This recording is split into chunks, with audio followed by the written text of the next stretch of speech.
നിന്റെ ഒടുക്കത്തെ മോട്ടിവേഷൻ കാരണമാണ് അവൻ ഈ കണ്ണി കണ്ടവരുടെ മെക്കിട്ട് കയറുന്നത്. അങ്കിളല്ലേ അവനോട് പറഞ്ഞ സൈ കെട്ടണമെന്ന് കൊടുത്തോളാൻ. അവൻ ഇത്രക്ക് സൈ കെട്ടവനാണെന്ന് ഞാൻ അറിഞ്ഞ.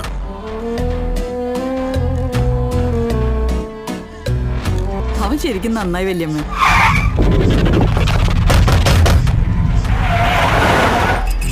അപ്പൊ നീ ആയിരുന്നല്ലോ ഇതിന്റെയൊക്കെ പിന്നില്. ഞാൻ പോലീസിനെ വിളിക്കാത്തത് നിന്നെ ഓർത്തിട്ടാ. ഇങ്ങനെ ഉരുന്നോട്ട് വരാതിരിക്കാനാ നിന്നെ ഇവിടെ കേറ്റാൻ മടിച്ചത്. നീ ഇനി പഠിക്കാൻ വേണ്ട, പരീക്ഷ എഴുതണ്ട. അവന് ഒരു കുഴപ്പത്തിന് പോകാൻ ഞാൻ നോക്കിക്കോട്ടെ.